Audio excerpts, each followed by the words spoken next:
Milhões de brasileiros no escuro. O apagão de energia elétrica atinge 18 estados. Centenas de cidades. Nossos repórteres mostram como foi a madrugada de caos e de medo. Num hospital sem gerador, os médicos usam respirador manual em bebês da UTI. A usina de Itaipu para pela primeira vez em 25 anos. Estações de tratamento de água também são desligadas. Depois de um dia de incertezas e muitas reuniões, o governo chega a uma conclusão. A de que o problema foi um curto-circuito nas linhas de transmissão por causa do mau tempo. Tudo sobre o apagão agora no Jornal Nacional.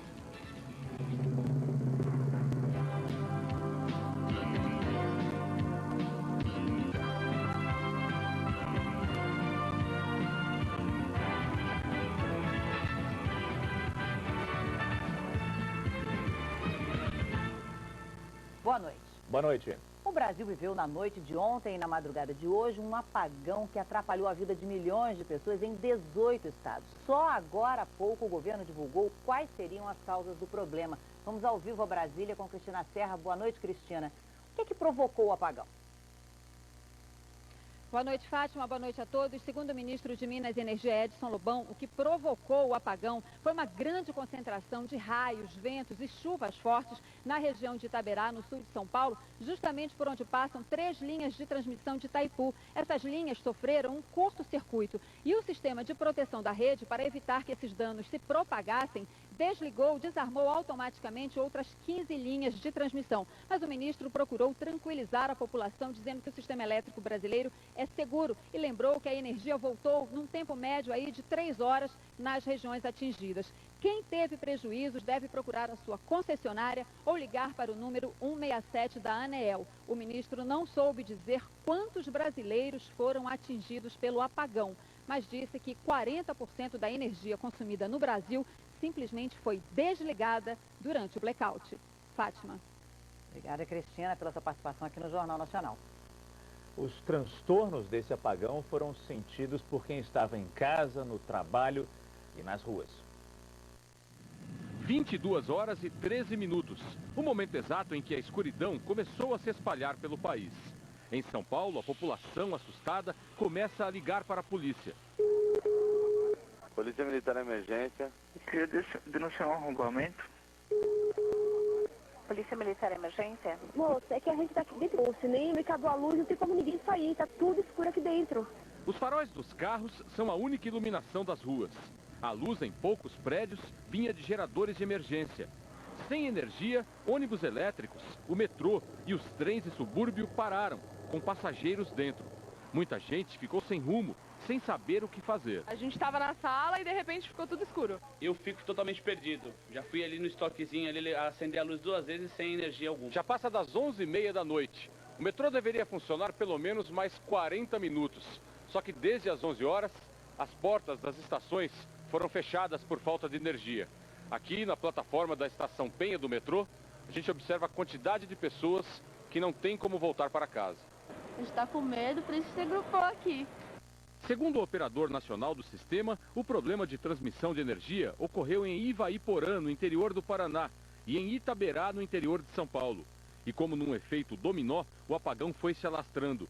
Atingiu 18 estados. A interrupção do fornecimento foi total em São Paulo, Rio de Janeiro, Espírito Santo e Mato Grosso do Sul. O apagão foi parcial em Minas Gerais, Mato Grosso, Goiás, Rio Grande do Sul, Santa Catarina, Paraná, Acre, Rondônia, Bahia, Sergipe, Paraíba, Alagoas, Pernambuco e Rio Grande do Norte.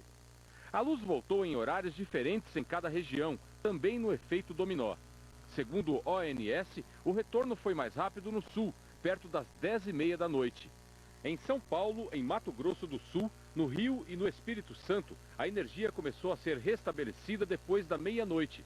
Mas até que a situação voltasse ao normal, paisagens famosas no mundo todo, como Copacabana, no Rio de Janeiro, ficaram irreconhecíveis.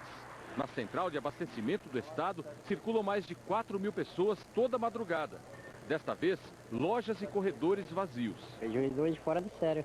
Em algumas delegacias, preocupação com a violência. Alguns policiais ficaram de prontidão do lado de fora. No Espírito Santo, câmeras de segurança da ponte que liga Vila Velha à Vitória registraram um instante em que a energia caiu. Esta senhora de 87 anos usava um aparelho de respirar em casa, que parou de funcionar. O mesmo tipo de emergência aconteceu em São Paulo. O socorro chegou a tempo. Problema respiratório, onde o aparelho, por causa do blackout, acabou a energia do aparelho. Um telefone que não parou de tocar durante o apagão foi o do Corpo de Bombeiros. Foram várias ocorrências de pessoas que ficaram presas em elevador. Em São Vicente, no litoral paulista, a imagem do resgate de 2 pessoas. E o alívio da mulher, que ficou mais de 1 hora esperando ajuda. Mais de 5.000 semáforos da maior cidade do país apagaram. Alguns acidentes de trânsito aconteceram durante a madrugada por causa do apagão. Este aqui foi um deles. Um carro vinha subindo essa avenida, não viu este carro escuro estacionado aqui neste ponto e acabou batendo. Risco na escuridão. As câmeras desta loja, que funcionam com bateria, flagraram uma invasão. A polícia foi avisada e 9 ladrões presos. Em São Paulo, o temor dos moradores era que a cidade ficasse apagada por muito tempo. Depois da Zona Leste e do centro de São Paulo, a região aqui da Avenida Paulista voltou a ter luz normalmente, às 2 horas da manhã, quase 4 horas depois do início do apagão. Mas nossas equipes ainda encontraram lugares escuros. Agora são 3 horas e 42 minutos da madrugada e várias regiões ainda estão assim, às escuras, como essa rua importante da zona sul da cidade, completamente apagada. Quando finalmente a energia foi restabelecida, a população comemorou. Em São Paulo, 7 milhões de pessoas ficaram também sem água. Foi uma quarta-feira de caos por todo o Brasil. Com sinais de trânsito que insistiam no amarelo, foi difícil esquecer o apagão da madrugada. Trabalho em dobro para os guardas e técnicos em eletrônica. Até o fim do expediente ainda vai ter muito pepino para arrumar ainda. Os congestionamentos, que já são desesperadores, pioraram sem o rodízio de carros, suspenso só na parte da manhã por receio de uma pane no transporte público. A instabilidade na rede elétrica não permitiu que os trólebus circulassem. Para alívio do paulistano, pelo menos trens e metrôs funcionaram normalmente.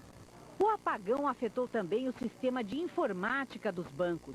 Na Bahia, 27 agências da Caixa Econômica Federal não abriram. Em Aracaju, clientes foram impedidos de fazer saques e depósitos. No Recife, pela manhã, algumas agências bancárias funcionaram parcialmente. Caixas eletrônicos não puderam ser usados. Neste restaurante em Vitória, peixes e frutos do mar foram para o lixo. Na sorveteria, os picolés derreteram. Em São Paulo, o ventilador era uma tentativa de salvar chocolates finos da falta de ar-condicionado no shopping. Mas isso não era o pior. Depois de uma noite sem luz, quase 7 milhões de pessoas amanheceram sem água em São Paulo. A falta de energia prejudicou o bombeamento para os reservatórios dos bairros mais altos e mais distantes. As torneiras secas causaram transtorno e prejuízos. Nada de clientes. Nada nas panelas no bar de Seu José. Hoje era dia de feijoada. Não fez a feijoada? Não fiz a feijoada, então tomei prejuízo. Valeu de tudo para contornar a escassez. Água mineral para lavar cabelo no salão, jarra para o banho dos cachorros no pet shop. E num dia de muito calor... Agora, se tomar banho, esvazia a caixa. Quer dizer, com esse calorão, fica sem tomar banho. Na maior maternidade pública da região de Bauru, no interior de São Paulo, a falta de um gerador quase pôs em risco a vida dos bebês. A minha maior vontade é de ter meu filho, mas eu não posso. Só hoje de manhã, Melise soube que o filho recém-nascido tinha sido transferido para um hospital. Não ter um gerador, sabendo que tem crianças que dependem da energia para viver, é um absurdo enorme, é revoltante. Durante a madrugada, os equipamentos da UTI neonatal pararam. Você tem os aparelhos de monitorização cardíaca, você tem o respirador, que é o principal, que causa preocupação, que ele tem uma bateria que dura 3 horas e depois disso ele para. Médicos e enfermeiras chegaram a usar um respirador manual nas crianças e, diante da situação desesperadora, decidiram pedir um gerador emprestado à TV Tem, afiliada da Rede Globo na região. Não, liga nesse aqui mesmo. Pode ligar aqui. Vamos organizar agora. Qual é o próximo que vai ligar? Esse daqui, ó. De acordo com o interventor da associação que administra a maternidade, no projeto de reforma do hospital já estava prevista a compra de um gerador de energia elétrica, mas o apagão pegou todos de surpresa. Por precaução, os médicos decidiram levar 5 bebês para um outro hospital, mas um que tem problemas renais não pôde ser transferido e permaneceu na maternidade, usando o aparelho mantido pelo gerador. Todo mundo ajudou, isso foi, dentro desse episódio que a gente pode tirar de positivo é isso, né? Houve um envolvimento completo da comunidade em prol dessas crianças. A associação que administra a maternidade está sob intervenção do Ministério Público Federal pelo suposto desvio de 16 milhões de reais de um empréstimo na Caixa Econômica Federal. Veja a seguir a região onde o apagão começou. E a primeira vez em que a usina de Itaipu parou.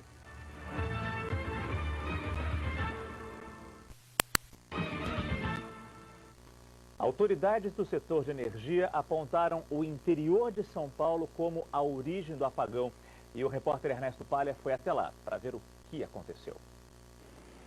É fácil chegar a Itaberá, pelo menos para quem vai de helicóptero. É só seguir o fio da linha de transmissão de Itaipu. A 250 quilômetros a sudoeste de São Paulo, surge a subestação que pode ter provocado o blackout de ontem. A floresta de Torres se destaca na paisagem de fazendas. Vistos do alto, transformadores, fios e equipamentos parecem intactos. Não há sinal visível de que este foi o gargalo que deixou o Brasil no breu. A subestação aqui de Itaberá, no estado de São Paulo, fica em linha reta a pouco menos de 600 quilômetros de Foz do Iguaçu, onde está Itaipu. Mas a energia produzida pela grande usina passa por aqui com tanta força a caminho do restante do país que chega a fazer roncar os cabos de transmissão. A energia produzida em Itaipu vem até Itaberá em 3 troncos. Alguns quilômetros depois, se subdivide em 2 linhas que vão abastecer o sul e o sudeste do Brasil. Ontem, enquanto 18 estados tateavam no escuro, Itaberá dormia debaixo de chuva forte e quase não percebia a rápida falta de luz, que voltou minutos depois. Deu uma chuva muito forte e uma variação só da luz, mas não teve apagão nenhum, assim. Só quem mora no sítio, vizinho de cerca da subestação, viu e ouviu alguma coisa. E deu um estrondo, um raio forte. Era raio mesmo? Um raio que chegou quase toda a minha casa aqui, tão forte que foi. Furnas, responsável pelas linhas de transmissão, não quer comentar o assunto, nem o prefeito de Itaberá.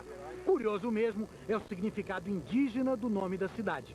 Pedra que brilha. Ontem à noite, brilhou em pleno escuro. Os meteorologistas dizem que o risco de temporais com grande quantidade de raios diminui hoje à noite e nesta quinta-feira entre São Paulo e o Paraná. A chuva de Itaberá foi causada por uma linha de instabilidade que se formou com a passagem de uma frente fria pelo sul do país. Só ontem, a cidade registrou a chuva que costuma cair em 8 dias. Na hora da tempestade, mais de 10 mil raios atingiram o estado de São Paulo. Amanhã, as pancadas de chuva mais intensas devem ocorrer entre a região serrana do Rio, o sul de Minas, o norte de São Paulo e o leste de Mato Grosso do Sul. O sol predomina nas áreas claras. O dia começa com 25 graus em São Luís e a máxima chega a 36 em Manaus. Nos próximos dias, mais calor e chuva rápida em Cuiabá, São Paulo e no Rio. Em Porto Alegre, a temperatura vai cair 5 graus no sábado. Ontem, pela primeira vez em 25 anos de funcionamento, todas as turbinas da usina de Itaipu tiveram que parar de produzir energia. Itaipu tem 20 turbinas. Normalmente, 2 ficam paradas para manutenção. E ontem, às 10 horas e 13 minutos da noite, no horário de Brasília, todas as outras 18 turbinas pararam de gerar energia. Se no Brasil o impacto foi grande, no Paraguai a escuridão foi quase total. A usina binacional produz 87% da energia consumida no país vizinho. Mas pouco tempo depois do apagão, Cidade do Leste, na fronteira, já estava toda iluminada. O apagão no Paraguai durou apenas meia hora.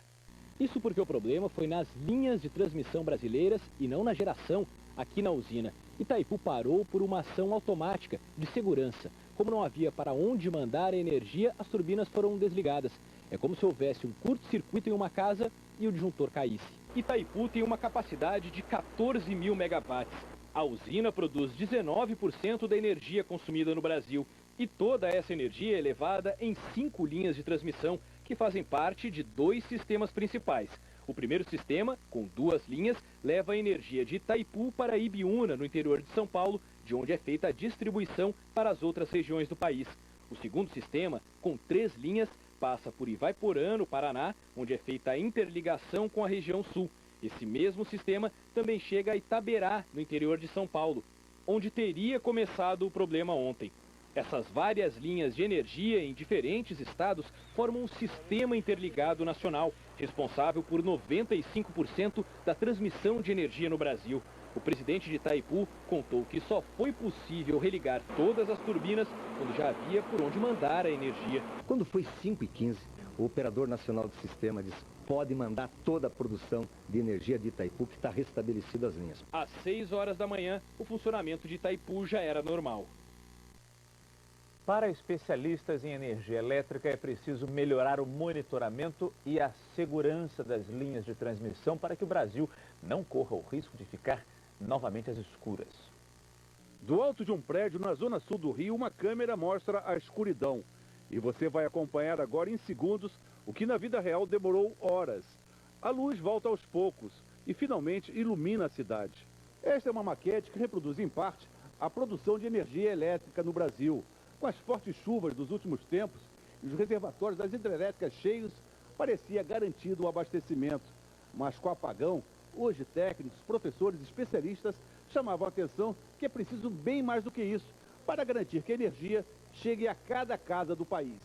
E com as usinas longe dos grandes centros consumidores, as linhas de transmissão são o ponto mais vulnerável, segundo o professor Luiz Pinguelli Rosa. Para ele, são necessários mais pontos de monitoramento de problemas na rede. É preciso mais pontos de medidas ao longo das redes de transmissão, principalmente as mais longas, para se poder acompanhar melhor o que acontece e fazer uma gestão melhor dessas redes. Certamente isso pode otimizar e evitar, não digo acidentes de algum tipo, pode ocorrer, mas não dessa dimensão. Fala-se em 60 milhões de pessoas atingidas, isso é uma proporção enorme. Os especialistas concordam, a transmissão interligada é a mais adequada ao Brasil, um país com dimensões continentais e usinas de diferentes tipos, espalhadas por todo o território nacional. O que precisa melhorar é a segurança no sistema. Linhas de transmissão foram construídas e não se colocou todas as possibilidades de colapso dessas linhas. Outra solução para este engenheiro é usar grandes e pequenas usinas simultaneamente. Deve-se buscar usinas de menor porte, próximas ao centro de carga, que não requerem, então, linhas de transmissões extensas e sejam possíveis de utilizar sem instabilidade no sistema. Daqui a pouco, as explicações das autoridades sobre o apagão. E os reflexos da falta de energia no sistema de transporte. O caminho de volta para casa foi difícil. A central do Brasil, de onde chegam e partem os trens metropolitanos, ficou às escuras e fechou. Nos pontos de ônibus, filas. O ônibus está demorando demais, está vindo cheio, o metrô não está funcionando, táxi não passa. Seguir a pé era um risco. Eu fiquei com medo de assalto, como outras pessoas ficaram todas nas marquises aqui. Muitos procuraram abrigo em restaurantes e bares que só ficaram abertos com luz de velas. Comerciantes improvisaram para não perder a mercadoria e para fazer as contas. Com máquinas de cartão desligadas, o cliente saiu sem pagar. Foi um prejuízo grande, não há dúvida nenhuma. Delegacias também ficaram às escuras. Esta chegou a ficar fechada. Os bombeiros tiveram uma grande quantidade de chamados durante o blackout, principalmente para atender pessoas presas em elevadores. Além disso, ficaram de prontidão aqui no quartel central, com grandes geradores de energia alugados pela Secretaria Estadual de Saúde, para socorrer hospitais e maternidades que estivessem em dificuldade para manter UTIs e centros cirúrgicos em funcionamento. Os equipamentos não chegaram a ser usados, apesar de um dos hospitais da rede estadual ter ficado sem energia. 3 pessoas morreram durante a noite, mas segundo o governo, as mortes não têm relação com o apagão. Em muitas unidades, exames foram suspensos até hoje de manhã. Eu vou ter que passar a noite aí, entendeu? Aí de manhã eu vou ver como é que vai ficar a situação aí, né? Se eles vão tirar a radiografia para poder ver se vai engessar ou eu vou para casa com a tala mesmo. Quando o dia amanheceu, os trens voltaram a funcionar com 2 horas de atraso. O metrô circulou, mas com intervalos maiores do que o normal. Com mais ônibus nas ruas e os sinais ainda desregulados, o trânsito ficou complicado. Geralmente chego aqui mais ou menos às 15 para as 8. Hoje eu estou chegando 8h35. E o apagão acabou deixando um outro problema. A queda de energia paralisou os sistemas de abastecimento de água do estado. A recomendação agora é economizar pelos próximos 3 dias. O governo demorou mais de 20 horas para divulgar as causas do apagão. E no começo da tarde, a cúpula do setor elétrico foi chamada para uma reunião com o presidente Lula. O país amanheceu com a energia restaurada em todos os estados, mas as informações ainda eram pouco precisas. Ontem à noite, assim que soube do apagão, o ministro de Minas e Energia, Edson Lobão, afirmou que o mau tempo teria provocado blackout. Imagina-se que questões atmosféricas, tempestade de grande intensidade, possam ter contribuído ou determinado o desligamento das linhas de Itaipu. Já o diretor do Operador Nacional do Sistema, Eduardo Barata, que coordena todo o sistema elétrico brasileiro, em entrevista por telefone ao Jornal da Globo, não tinha uma explicação precisa. É possível que descargas atmosféricas possam ter sido a causa desse problema. Quase 12 horas depois do apagão, as dúvidas permaneceram. Então nós tivemos uma contingência, nós podemos chamar de tripla, e que é uma contingência bastante severa para um sistema que normalmente ele é projetado para contingência dupla, não tripla, né? Secretário, na prática é o quê? E o desligamento de 3 linhas simultaneamente. O presidente Lula determinou que ninguém mais falasse sobre o assunto e que todos aguardassem a reunião do Comitê de Monitoramento do Setor Elétrico no fim da tarde de hoje, quando, aí sim, o governo teria uma explicação definitiva sobre as causas do apagão. O presidente Lula admitiu que também não sabia o que aconteceu. Eu não posso dizer que foi um raio, não posso dizer que foi um vento, não posso dizer que foi um erro humano, enquanto eu não tiver, sabe, a informação concreta e objetiva do que aconteceu. 2 coisas estão certas. Não faltou geração de energia e o problema, sabe, não foi de falta de linha para interligar, porque elas estão interligadas. Além disso, se eu falar, eu estou chutando e eu não vou chutar nesse assunto. A reunião com o presidente Lula só terminou agora à noite e o ministro de Minas e Energia deu as explicações sobre o que provocou o apagão. O que aconteceu foram descargas atmosféricas, ventos e chuvas muito fortes na região de Itaberá, em São Paulo. Houve uma concentração destes fenômenos atmosféricos ali, o que provocou um curto-circuito nos 3 circuitos que levam a Itaberá, que vem de Itaipu. Eu tenho condições de dizer ao povo brasileiro que esteja tranquilo que o sistema que temos no Brasil é bom. Houve um acidente? Houve. Uma das máquinas perfeitas que a humanidade criou é o avião, e o avião também cai. O sistema elétrico em toda parte do mundo tem seus defeitos e os seus acidentes. Daqui a pouco, a oposição cobra explicações sobre o apagão. E o governo diz que foi um incidente isolado.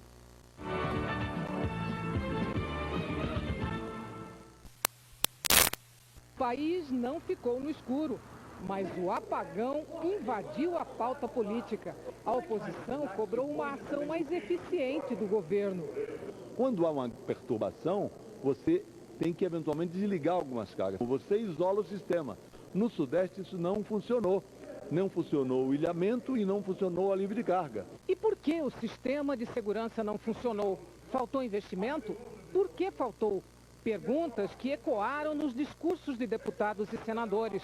O PSDB e o Democratas pediram a convocação do ministro de Minas e Energia, Edson Lobão. Queremos saber se acontece de novo, os investidores estão de olho nisso. Queremos saber as razões verdadeiras, sem desculpas esfarrapadas, do apagão, que sim não foi racionamento, isso sim foi apagão mesmo. O líder do PT no Senado reconheceu que falta investimento e culpou o mau tempo.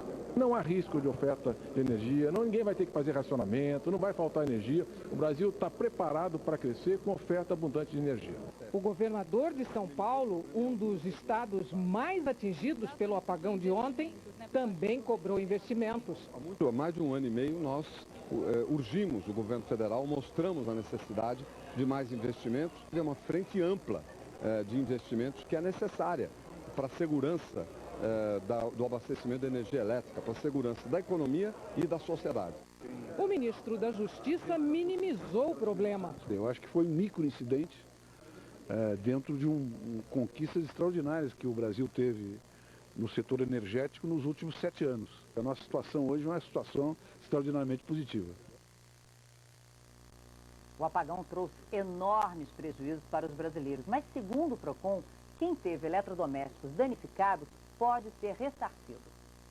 Esta dona de casa assistia a novela quando a energia começou a oscilar. Ela ainda teve tempo de desligar a TV e a geladeira, mas quando pediu para o filho sair do computador... Ele falou assim, já desliguei, mas eu acho que já foi, porque está fedendo queimado aqui.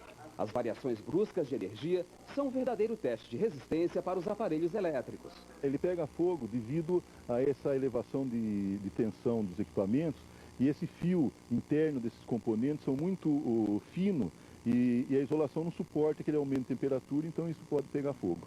O apagão trouxe enormes prejuízos. No Rio de Janeiro, um apartamento pegou fogo assim que a energia foi restabelecida. Os indícios apontam que uma sobrecarga elétrica provocou o curto-circuito na cozinha. A sensação de não ter casa é horrível. E hoje eu não tenho casa. Por lei, quem tiver prejuízos causados por quedas de energia pode ser ressarcido. Uma resolução da Agência Nacional de Energia Elétrica determina que o consumidor pode pedir um novo aparelho, ou então receber em dinheiro o valor pago pelo produto. Mas para isso, o pedido à concessionária de energia elétrica deve ser feito até 90 dias após o incidente. Fez a reclamação, a empresa tem 10 dias para fazer a inspeção. O aparelho pode ser levado à empresa ou o consumidor autoriza a empresa a ir até o seu local de residência ou comércio para fazer essa inspeção. Se os prazos não forem respeitados e a concessionária negar o pedido, o consumidor deve procurar o PROCON de seu estado. 11 de março de 1999, milhões de brasileiros ficaram sem energia elétrica em 9 estados nas regiões Sul, Sudeste, Centro-Oeste e também no Distrito Federal. O apagão começou pouco depois das 10 da noite. Casas e hospitais ficaram no escuro e o trânsito virou um caos. Em São Paulo, a luz só voltou depois das 3h30 da manhã. Segundo as autoridades, um raio teria atingido uma subestação de energia em Bauru, no interior de São Paulo. Num efeito cascata, várias outras estações foram desligadas. Em junho de 2001, para evitar um colapso do sistema, o governo federal lançou um programa de racionamento de energia. Com o excesso de demanda e o baixo nível dos reservatórios das usinas, causado pela falta de chuva, os brasileiros foram orientados a reduzir em até 20% o consumo. O racionamento terminou em março de 2002. E uma correção, nós dissemos agora há pouco que o presidente Lula participou do encontro com os responsáveis pelo setor elétrico. Na verdade, o presidente Lula convocou a reunião, mas não participou dela. O apagão no Brasil foi destaque em todo o mundo, como mostra a correspondente Lília Teles. O jornal The New York Times destacou o apagão e citou o site G1, o portal de notícias da Globo. Repercussão também no Wall Street Journal e na rede de TV americana CNN. No site britânico BBC, o título Mistério sobre as causas do apagão, que também foi destaque no espanhol El País, na agência Reuters e no italiano Corriere della Sera. O paraguaio ABC Digital mostrou uma foto de Assunção às escuras. Jornais e agências de notícias reforçam que o Brasil é um dos mercados emergentes mais promissores do mundo. E alguns analistas afirmam que o apagão não deve prejudicar o país no cenário internacional se for um episódio isolado. Evidentemente chama atenção para questões maiores, se for realmente uma falta de investimentos em manutenção nas linhas de transmissão, certamente os investidores ficariam bastante preocupados porque vem o Brasil como um país de grande potencial. A imprensa americana cita também o programa 60 Minutes, exibido há 4 dias pela rede de TV CBS. A reportagem mostrou um discurso do presidente Barack Obama afirmando que em alguns países os ataques cibernéticos já fizeram cidades mergulharem na escuridão. O programa citou fontes militares e de serviços de inteligência para dizer que Obama se referia ao Brasil e que os apagões de 2005 e 2007 no Rio de Janeiro e no Espírito Santo foram causados pelos piratas da internet. O Gabinete de Segurança Institucional informou que não está investigando a hipótese de um ataque de piratas de computador.